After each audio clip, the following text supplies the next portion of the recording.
Many seniors become increasingly concerned with their posture as they age, and it's often not for the purposes of preventing back pain, neck pain, or shoulder pain, but simply for the fact that they don't want to look old.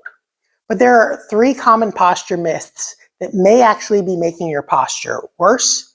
In this video, I'll explain what those are and how to correct them so that you can look and feel younger. Now, the first posture myth is standing up tall. Often when people start to walk slouched over, their children will tell them to stand up straight because it's good for their back. After all, you probably told your children that. However, walking up tall isn't necessarily good for your back and may actually make your pain worse. The reason for that is that standing up tall with an arch in your lower back jams the joints in your lower back together, as well as narrows the spaces where the nerve roots to your legs come out. And as you start losing height between your vertebrae, which is a normal feature of aging, the space that you have between the joints and the nerves narrows naturally. So you no longer have a tolerance to excessive arch in your lower back. Now, that doesn't mean that standing up tall is a bad idea. And in fact, it's a good idea. You just don't want to do that by arching at your lower back, which is the natural tendency for most people. So you can correct at other places, namely the hips underneath your lower back and the thoracic spine or trunk over top of your back. We'll start out with the hips. And to do that, we're going to stretch your hip flexors by rolling your pelvis underneath. This flattens the lower back a little bit and stretches the hip flexors right here. Now push your hips forward and you should feel a little bit of a stretch in the front. You don't need to go really far, just until you feel that stretch. If you go too far, you'll note that you start to arch at your lower back, which is what you're trying to avoid.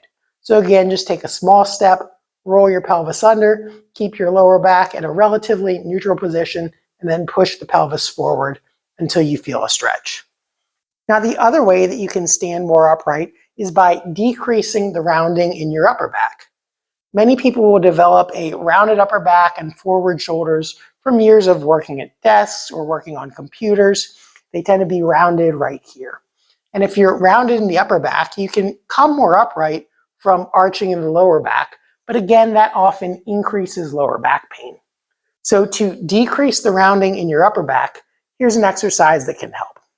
Stand with your lower back up against the wall and try to flatten your lower back up against the wall.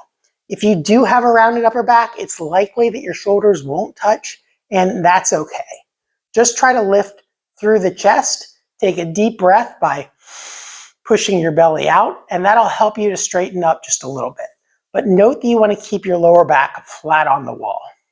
Now, to further stretch out your chest, put your arms up like a goalpost and try to rotate your arms back towards the wall.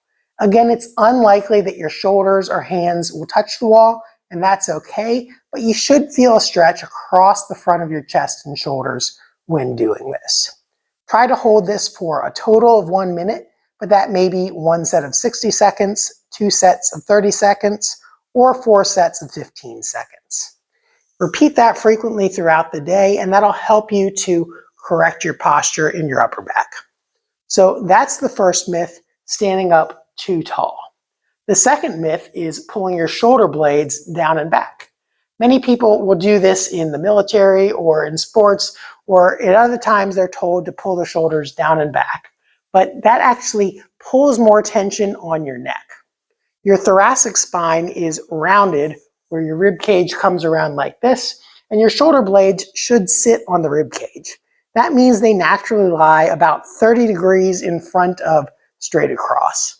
So if you're pulling your shoulder blades back like this, you're actually pulling them out of their natural alignment. Now, additionally, if you pull your shoulder blades down, that pulls tension on your neck muscles. It also pulls tension on the brachial plexus, the nerve bundle that runs between your neck and shoulder blades, and that can cause increased tension on the nerves in your arms. So you don't want to correct that rounded shoulder posture by pulling your shoulders down and back. That's often a symptom of the thoracic rounding. So again, if you think about doing that wall exercise, standing with your lower back against the wall, lifting your chest, and then coming backwards like this, that will help you to improve your shoulder posture without starting from the shoulders themselves. Now, when you are thinking about correcting your shoulder posture, think about lifting your sternum or lifting your chest rather than pulling your shoulder blades back, and that will create a more natural and easier correction of your posture.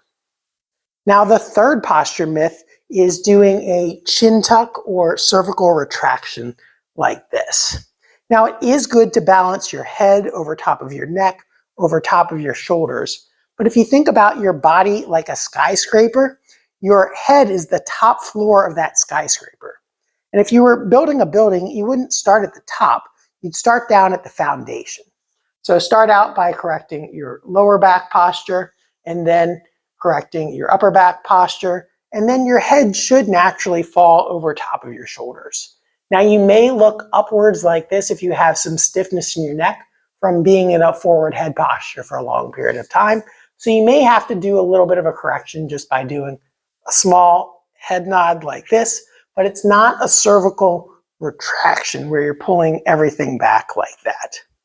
Now, note that there is no one perfect posture that's best for every person at every time. Everyone is built a little bit different, and we're not made to sit or stand in any one position for a long period of time. So the absolute best posture is your next posture, trying to shift and move positions frequently. Now, hopefully you did find this video helpful to correct your posture, but if you'd like more posture tips, check out this playlist over here. But before you go, if you found this video helpful, make sure to give it a like and subscribe to our channel so you can get notified of our future videos. Thanks for watching, and I'll see you in the next video.